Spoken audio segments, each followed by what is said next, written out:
Hello, আসসালামু আলাইকুম। Village life with তুলির মা।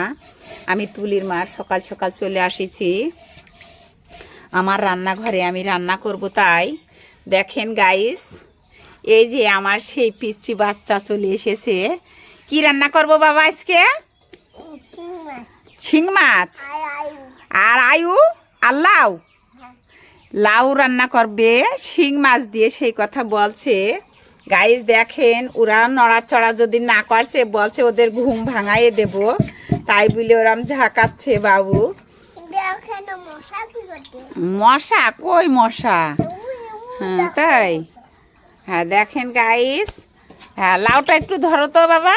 হ্যাঁ লাউ, ওর বাবা আমার মনে কত বড় লাউ দিয়ে কি করবা বাজান? কি করবা বাজান?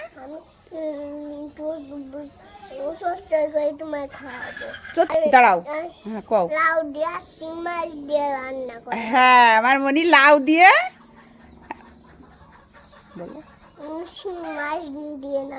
তাই। ও এই দেখেন, আমাদের নবী সুন্নত, নবী খুবই পছন্দ করতো, হজরত মোহাম্মদ সাল্লাল্লাহু আলাইহি সাল্লাম। এই যে আমি তাই আজকে সকাল সকাল চলে আসিছি আমার রান্নাঘরে।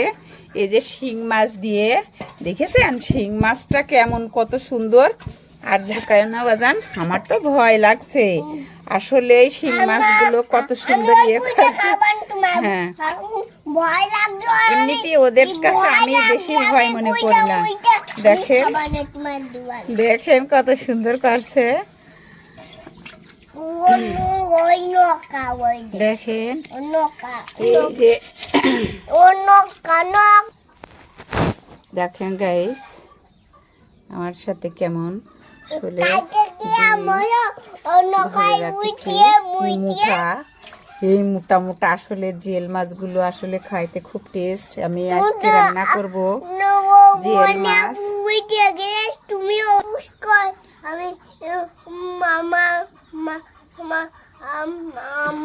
পুকুরি যে নৌকায় উঠছিল, তাই পড়ে গিয়েছে গাইস দেখেন। তাই সেই কথা বলছে, মনিয়াপু উঠে পড়ে গেল, তুমিও পড়ে গিলে, ভাইয়া ফেলে দিল, সেই সমস্ত গল্প আমার সাথে করছে। এখন জেল মাছ দেখে খুব খুশি হচ্ছে বাবু। এই যে বাবা ধরে না, ওর ভয় নেই, বলছে আমারে কামড়াবে না। আবার তোমার কামড়ায় না, তোমার ভালোবাসে একটু। তুমি খুব ভালোবাসে কিডা? শিং মাছ। তাই তোমার কামড়ায় না? তুমি এত ভালো, তোমার বন্ধু হয়? আচ্ছা। এবারে আমি ওর হাতে একটা কলা দিয়েছি সকালবেলা, একটা খাওয়া হয়ে গিয়েছে, আর একটা খাচ্ছে। আবার কেমন করে খাওয়া হয় কলা? এক পাশটা খাতে হয় না? কিরা দিয়েছে কলা বাবা? বড়মা। একটা খেয়েছো তুমি? কিরা দিয়েছে? হ্যাঁ তা খুব টেস্ট লাগে, হেভি টেস্ট। তাই তুমি কি ছুঁচো? তুমি ছুঁচো? একটু জোরে বলো। হ্যাঁ হ্যাঁ বাবু, তোমার কলা খাওয়া হয়ে গেল। এবারে কি খাবা নে? এবার কি খাবা? আর কি খাবা? লিচু খাবো। আর চিপস খাবা? লিচু খাবা? তা আমার একটু চিকেন ফ্রাই দিলে না কেন? কালকে রান্না করিলে তা? দিবানে। আজকে দিবানে? কখন দিবানে? আজকে। কখন দিবা? আজকে। কও। ভাত খাওয়ার সময় দিবানে। ভাত খাওয়ার সময় দিবানে? তাহলে আমি ভাত রান্না করে নি। হ্যাঁ গাইস দেখেন, এবার আমি জিয়েল মাছটা একটু তেলের উপরে দিয়ে নাড়াচাড়া করে নেব। দেখেন আমি ঢেলে দিলাম, দিয়ে আমি নাড়াচাড়া করে নিচ্ছি। জিয়েল মাছ তো বেশি ভাজতে হয় না, এতে একটু নাড়াচাড়া করলে যথেষ্ট। হলুদটা মনে হচ্ছে একটু কম হয়ে গিয়েছে। আর এমনিতে জিয়েল মাছ তো, জিয়েল মাছ এমনি একটু কালচেও দেখা যায়, অতটা সুন্দর দেখা যায় না। এবারে আমার মাছটা দেখেন নাড়াচাড়া করা হয়ে গিয়েছে, এবার আমি নামিয়ে ফেলবো। এবার দেখেন আমি লাউটা রান্না করব। লাউটা যে চুলোর উপরে দিয়ে দিলাম, লাউ দিয়ে আর আলু দিয়ে আমি দিয়ে দিচ্ছি। এবারে একটু লবণ দিব। এখন হলুদ তো দিব না, হলুদ পরে দিব, তাইলে লাউটা সেজে বেশি। যেভাবে হলুদ মানে আগে হলুদ দিলে লাউটা একটু তামাড়ি তামাড়ি হয়ে যায়, ওইটা মানে ছিটকিসায় কম আর কালারটা কমই আসে। এই কারণে আমি হলুদ পরে দিব। এই যে আমার নাড়াচাড়া করা হয়ে গেল। এবার অল্প একটু পানি দেব, বেশি দিব না, এখন তো কষাবো। অল্প একটু পানি দিয়ে আমি কষাই নিচ্ছি। দেখেন গাইস, এবারে আমি ঢাকনা দিয়ে ঢেকে দিব। থাক গাইস, দেখেন এবারে আমি লাউতে দেখেন হলুদ তো দেয়নি, এবারে আমি বাটনাটা দিয়ে দিব। বাটনাটা দিয়ে দিলাম। এটি আছে পেঁয়াজ আছে, রসুন আছে, সরিষা বাটা আছে আর কাঁচা লঙ্কা আছে, একসাথে আমি বেটে মিক্সড করে দিয়ে দিলাম। এবারে আমি হলুদের গুঁড়ো দেব।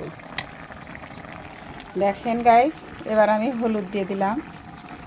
একই সাথে আমরা এই যে চুলায় রান্না করি, তো চুলায় রান্না করলে আসলে একটা জিনিস কি যে ধোঁয়া হয় বেশি, বুঝেছেন? এই যে আস্তে আস্তে আমার এই কালার গাইস দেখেন, এবারে আমি লাউটা আমার কষানো হয়ে গিয়েছে। এবারে আমি একটু পানি দিয়ে দিব। পানি দিয়ে দিচ্ছি। আমার লাউটা দেখেছেন, হলুদ যদি একটু পরে দেওয়া হয় লাউয়ের কালার আসে বেশি।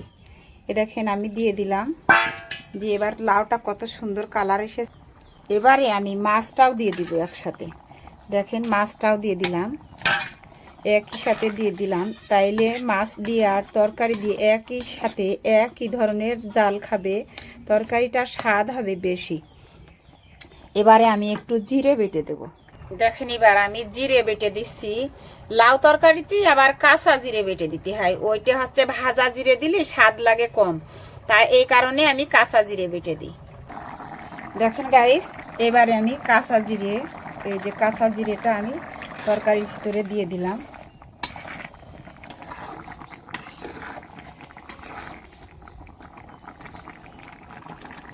আসলে একটা কথা কি, আমি চুলোয় রান্না করি বলে, লাকুড় দিয়ে রান্না করি বলে একটু ধোয়া হয়।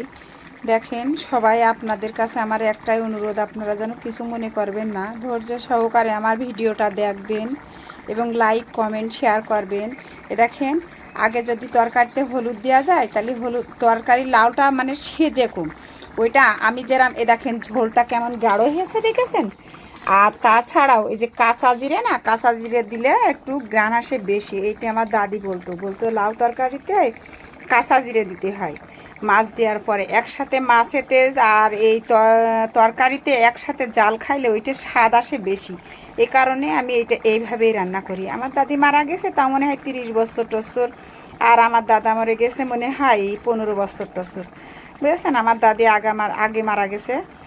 যাই হোক, তাদের জান্নাতবাসী হোক, সেটাই আমি চাই। আপনারা দোয়া করবেন আমার জন্য, আমি যেন এইভাবে আপনাদের সামনে ভিডিও নিয়ে আসতে পারি।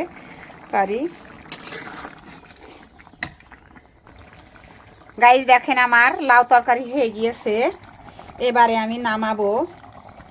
দেখেন কি সুন্দর কালার এসেছে তরকারিটা হয়ে গিয়েছে। দেখেন বন্ধুরা, এই যে আমি নামাবো এবার।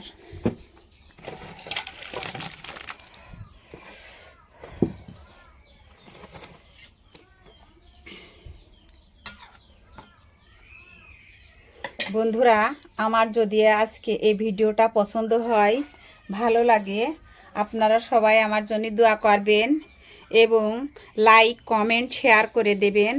আর বন্ধুরা সবাইকে বলছি আমাকে সাবস্ক্রাইব করে দেবেন।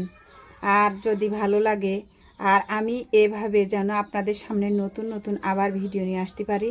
আর জিয়াল মাছ দিয়ে আর গোল আলু দিয়ে আর লাউ দিয়ে খাইতে আসলে কারই বা না মনে চাই। আর আসলে আমার এই তরকারিটা আজকে এমন স্বাদ হয়েছে, এমন টেস্ট হয়েছে, বলবো কি, না খাইলে বোঝা যাবে না। তো বন্ধুরা সবাই আমার জন্য দোয়া করবেন, ভালো থাকেন, সুস্থ থাকেন। আপনাদের জন্য আমিও দোয়া করি, এই আমার কামনা। আর আপনারা সবাই আমার জন্য দোয়া করবেন, ভালো থাকেন। এই বলে আমি শেষ করছি আজকের মতো এখানেই। আল্লাহ হাফেজ।